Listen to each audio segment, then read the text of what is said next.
João capítulo 13. Posso pedir aos irmãos que fiquem em pé, por favor, como um símbolo de reverência para com a leitura em congregação da palavra do Senhor? João 13.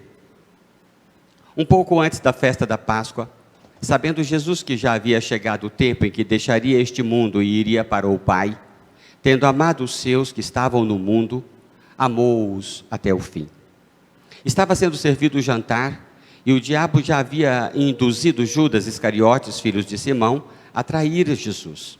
Jesus sabia que o Pai havia colocado todas as coisas debaixo do seu poder, e que viera de Deus e estava voltando para Deus. Assim, levantou-se da mesa, tirou a sua capa e colocou uma toalha em volta da cintura. Depois disso, derramou água numa bacia e começou a lavar os pés dos discípulos, enxugando-os com a toalha que estava em sua cintura. Chegou-se a Simão Pedro, que lhe disse: Senhor, vais lavar os meus pés? Respondeu Jesus: você não compreende agora o que estou lhe fazendo, mais tarde, porém, entenderá. Disse Pedro: não, nunca lavarás os meus pés. Jesus respondeu: se eu não os lavar, você não terá parte comigo. Respondeu Simão Pedro: então, Senhor, não apenas os meus pés, mas também as minhas mãos e a minha cabeça. Respondeu-lhe Jesus: quem já se banhou precisa apenas lavar os pés. Todo o seu corpo está limpo. Vocês estão limpos, mas nem todos.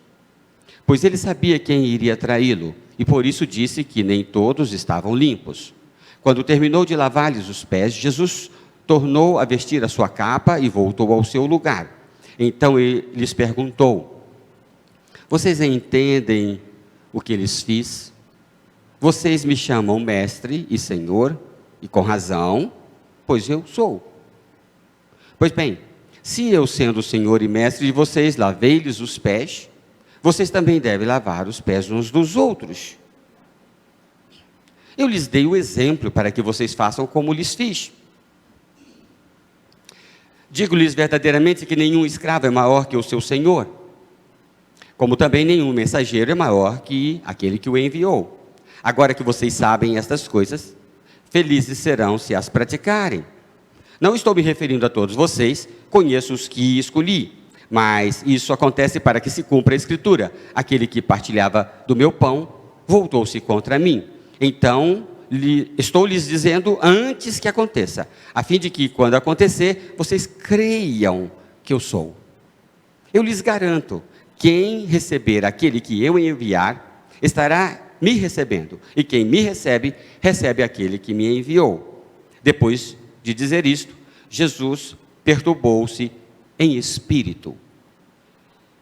Agora eu quero chamar a sua atenção para os dois últimos versículos, versículos 37 e 38. Pedro perguntou: Senhor,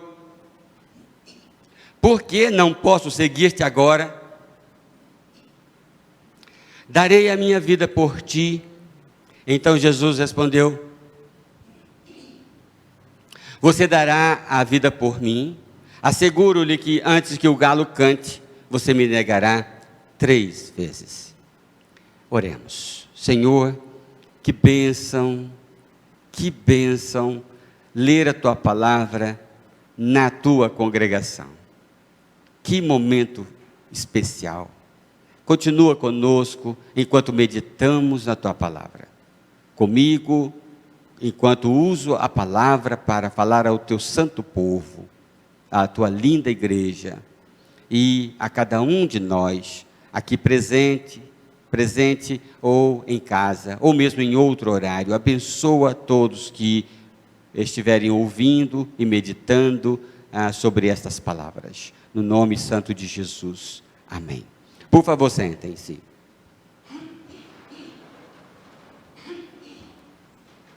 Como vencer em tempos de grandes adversidades? Como vencer em tempos de grandes adversidades? Quero crer, meus irmãos, que esse texto, sobre o qual fiquei meditando durante a semana, tem uma mensagem especial para todos nós, aqui presentes, todos os pastores, todo dessa nossa geração e para todos aqueles que estão acompanhando em outros momentos. Jesus está num momento crítico. Veja, ele está para ser morto e antes de sobra, ele vai ser traído por um amigo. E o Senhor Jesus está enfrentando este momento. E ele vai dizer mais à frente: agora eu estou sendo, o Filho do Homem é glorificado. Versículo 31, que eu não li inicialmente. Ele está indo para a vitória. Ele não está indo para a derrota. Ele é um vencedor. Também Pedro é um vencedor. Falamos de Pedro hoje, um grande líder da igreja. É um vencedor. Mas eles atravessaram estes momentos muito difíceis. Então, como é que nós vamos tirar lições dessa travessia de Jesus por este momento? Lições que possam ser úteis para o nosso dia agora. Em primeiro lugar, eu estou vendo aqui uma enorme, concreta resiliência espiritual. O Senhor Jesus não está para baixo. Há algo muito forte saindo, irradiando deste exemplo que o Senhor Jesus nos dá. Ele diz no versículo 17, eu vou aceitar um copinho de água. Eu pensei que tinham ido buscar.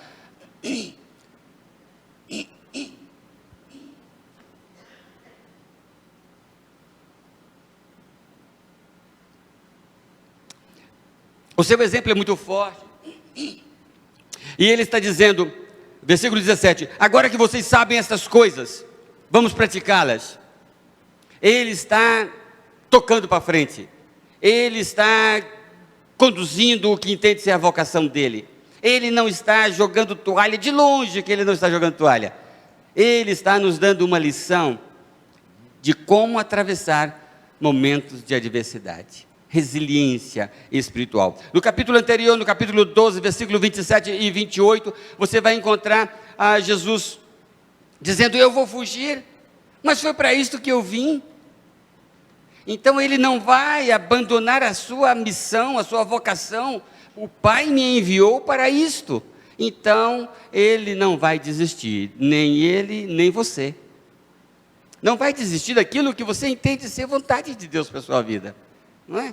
Não será, como disse a Fernanda, não vai ser uma máscara que vai impedir você de louvar, não vai ser uma pandemia que vai impedir você de ministrar, não é? Como nós fizemos no dia 10 de dezembro, no dia da Bíblia, nós faremos no dia 16 de março, conforme as circunstâncias. Nós não podemos ir na casa das pessoas fisicamente, mas podemos ir onde elas estão, com um testemunho, com uma palavra, estaremos juntos todos dizendo, minha oração por Petrópolis é esta, não é? Escreva a sua oração, ministre, faça o que Deus colocou no seu coração, não jogue a toalha, porque o exemplo que nós temos aqui é de alguém que não desistiu. Em segundo lugar, tenha consciência de sua vulnerabilidade. Veja o versículo 21. Depois de dizer isto, Jesus turbou-se em espírito. Eu fiquei impressionado com esta frase. Jesus turbou-se em espírito. Nós estamos falando do exemplo de Jesus. Se Jesus entristeceu-se, seria algo estranho que também passássemos por momentos de tristeza, de decepção. Então, ter consciência de que você é só um ser humano. As pessoas caem muitas vezes porque esquecem da sua vulnerabilidade, de quão frágil é. Nessa segunda-feira, eu fui jogar com os jovens da nossa igreja. E estava lá um monte de jovens e um marmanjo de 61 anos. Mas na minha cabeça, eu pensei assim, eu vou correr por esse lado aqui, vou alcançar aquele propósito. Eu fiz um plano, o plano estava perfeito, a disposição era enorme, e eu vou dar uma humilhada nessa turma. E eu dei uma arrancada, eu fui o primeiro a dar a arrancada. Eu consegui dar uns 3 passos, e acho que distendeu o nervo ciático, sei lá, alguma coisa. Mas eu me esborrachei na grama, não consegui andar 5 metros. Ali acabou o meu jogo. Eu fui o primeiro a correr na partida, o primeiro a sair do campo. Só porque eu esqueci um detalhe simples. Eu não tenho mais 20 anos de idade. As minhas forças são diferentes agora, né? A gente se machuca quando a gente esquece que a gente é frágil, que a gente é ser humano, que a gente é falho. Como dizia a minha filha Patrícia, ainda pequenina, com seus 7, 8 anos talvez, o humano é errar. Nós somos muito mais frágeis do que imaginamos. Por que que os jovens entram em situações de tentação e caem? Acham que são mais fortes do que são. Eu dou conta. E assim também os velhos. E assim também todos nós. Então, Pedro achava que, não, eu dou conta. Versículo 21, Jesus está demonstrando a sua fragilidade. Agora veja o versículo 37 que nós lemos. Pedro perguntou: Senhor, por que não posso seguir-te agora? Darei minha vida por ti. Olha a disposição do coração dele. Parece com você? Provavelmente parece com você, comigo, na disposição do coração. Por Jesus eu dou a minha vida. E Jesus vira para mim e para você e diz: você dá a sua vida? O galo não canta antes que você me negue 3 vezes. Jesus tinha consciência da nossa vulnerabilidade, consciência que o próprio Pedro não tinha. Então, tenha consciência da sua vulnerabilidade. Agarre-se à autoridade moral, autoridade interna, autoridade do ser, né? Versículo 13, vocês me chamam mestre e senhor, fazem bem, eu sou. Jesus não, porque era a humildade, não queria dizer que ele não tinha consciência do que ele era mesmo, né? Ele sabia quem ele era. Vocês me chamam de mestre e senhor, está certíssimo, eu sou. Então onde é que eu estou? No versículo 13. Agora veja o versículo 19. Eu estou lhes dizendo isso antes que aconteça, a fim de que quando acontecer, vocês creiam que eu sou. Então, essa consciência de vulnerabilidade não anula a consciência do seu próprio ser, do seu potencial, da sua vocação, da sua missão. Então, zele, conserve a sua consciência. O Senhor Jesus dá um exemplo também de consciência com relação à adversidade. Versículo 11, pois ele sabia quem iria traí-lo. Olha aqui, o nosso tema é como vencer em tempos de grandes adversidades. Jesus tinha consciência do perigo, tinha leitura boa da realidade, da adversidade. Nós batemos carro porque nós achamos que o pneu está bom. Mas Jesus diz, não, ele tem consciência que o pneu está careca. Ele tem consciência dos perigos. Então, ele não foi surpreendido por Judas. Ele diz, olha, está vindo aí aquele que vai me trair. Então, ele sabia que havia adversidades, que havia malignidades. Ele tinha consciência de vocação, eu já disse, no capítulo 12, ele vai dizer, para isto eu vim. Esse é um outro ponto que derruba muitos grandes. A falta de consciência de missão. Lembra de Neemias? Não posso parar para conversar porque estou realizando uma grande obra. A ideia de que eu estou fazendo algo, né? Se você não tem essa ideia, essa convicção de que está fazendo algo, então você se revelará fraco. Para vencer em tempos de grande adversidade, é preciso ter então essa autoridade da consciência de missão. Quem te mandou? Fazer o quê? Não é? Quem é o inimigo? Como é que enfrenta o inimigo? Consciência de onde começou tudo. Lá no capítulo 8, ele vai dizer: eu sei de onde vim. Eu sei para onde estou indo. Muito interessante. De onde você veio? Você e eu viemos, sabe de onde? Nós viemos daquele dia em que nós aceitamos a Jesus Cristo como Salvador. Ali nós começamos.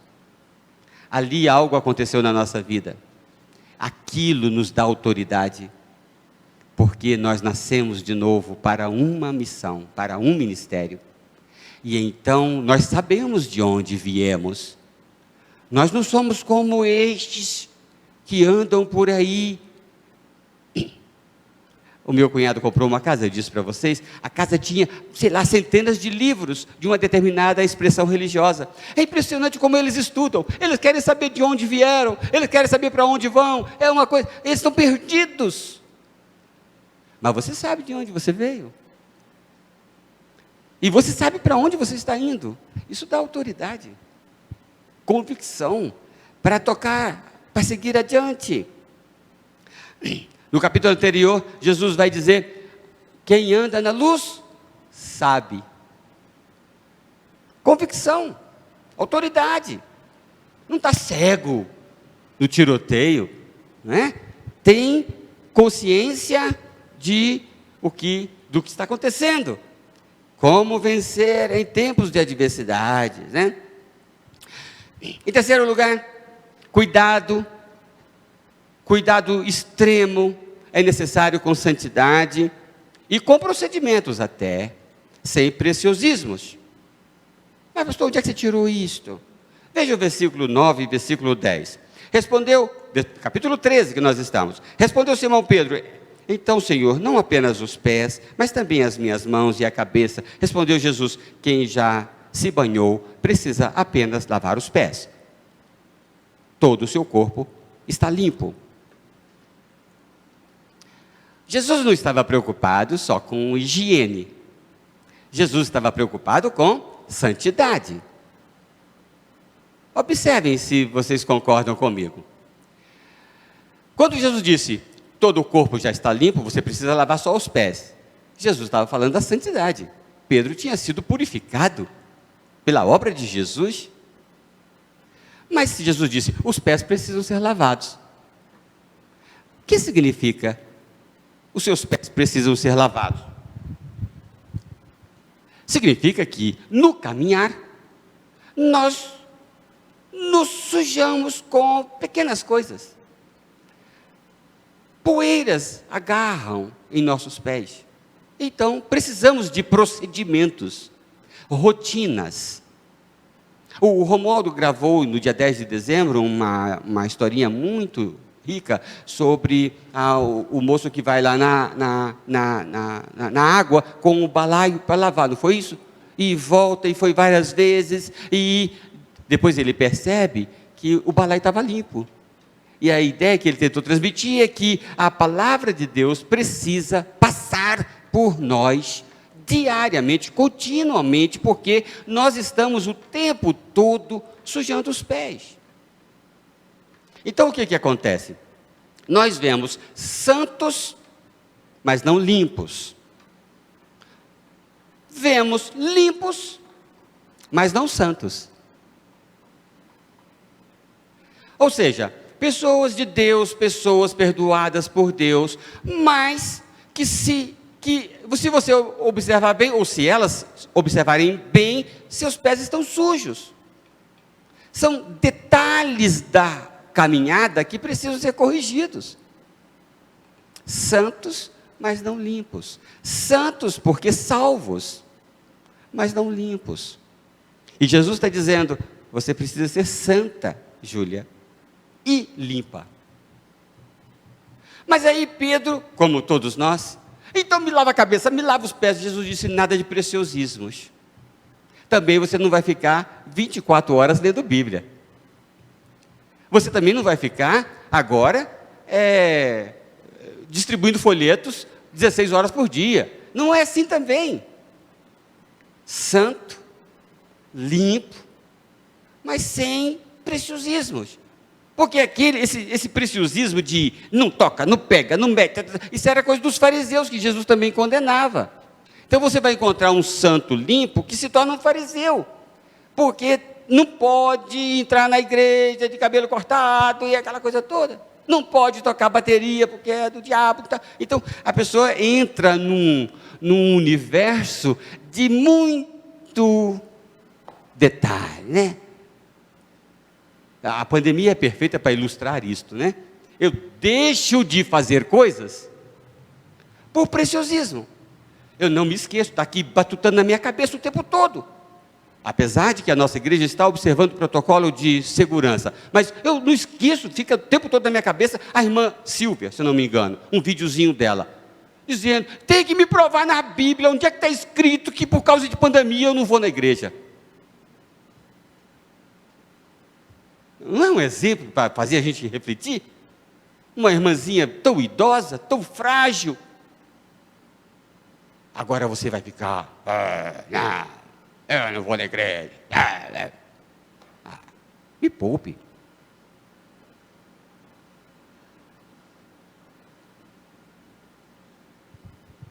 Santo, limpo, mas sem preciosismo. Não é você que vai responder diante de Deus, meu irmão. É você que vai responder diante de Deus. É você. A igreja está observando os protocolos. Mas se você está deixando de cultuar o Senhor, porque veja, alguns Pedros não estão cultuando nem no presencial, nem no online. Com a desculpa de pandemia.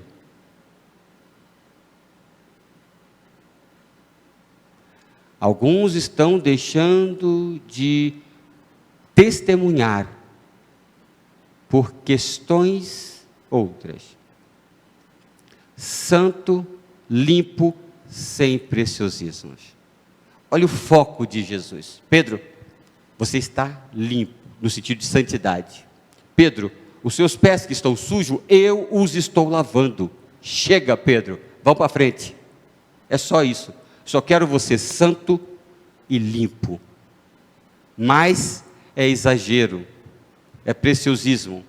Passa a impedir a caminhada. Eu tenho outros para lavar os pés. Enquanto você quer que eu fique cuidando só de você, eu não quero que o Senhor gaste mais tempo, mais energia, mais poder comigo do que o estritamente necessário, né? Então, cuidado extremo com santidade, ela é basilar, fundamental, com os procedimentos, sim, procedimentos, protocolos, higiene, mas sem exageros.